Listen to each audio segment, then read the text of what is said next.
যদি কারোর ধারণা না থাকে এবং সে সেই কাজটা যদি করে উন্মাদ অবস্থায়, তাহলে এটা আনসাউন্ড মাইন্ড হিসাবে গণ্য হবে এবং আইনের চোখে সে দোষী হবে না। আমাদের দণ্ডবিধি 299, 300, 301 ধারাগুলোতে হত্যার ব্যাপারে খুব সুন্দর করে ক্লাসিফাইড করে আলাদা করে বলা আছে যে কোনটা সাধারণ নরহত্যা হবে এবং কোনটা শাস্তিযোগ্য নরহত্যা হবে।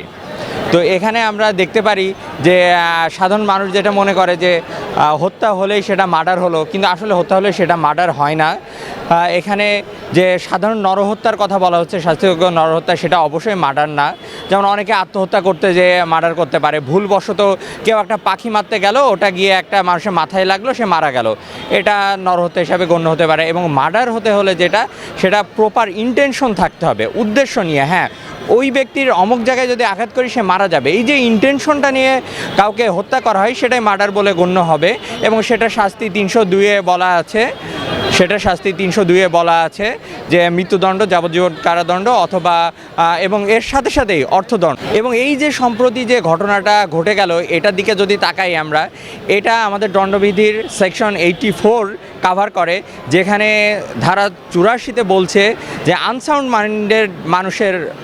ব্যাপারে, যে পাগল বা উন্মাদ, এই ধারাতে বলছে যে কোনো ব্যক্তি যদি এমন কোনো অপরাধ সংগঠন করে এবং অপরাধ সংগঠনের সময় তার যদি মানসিক পরিস্থিতি এমন থাকে যে সে যে কাজটা করছে সেটা বিষয়ে সে অবগত না, যে এটার ফলটা, কাজের ফলটা কি হবে, সে না বুঝে যদি কাজটা করে এবং এই কাজটা আইনে বৈধ কি বৈধ না, এই কাজটা ভালো কি খারাপ, এই কাজটা করলে তার শাস্তি কি হবে এবং কাজের প্রকৃতি ও ফল সম্পর্কে যদি কারোর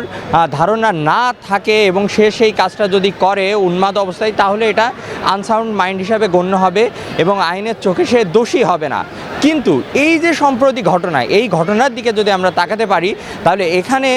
যে ব্যক্তি, তিনি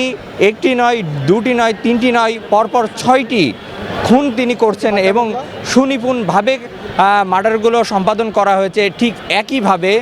ডিসিজড, আমরা এই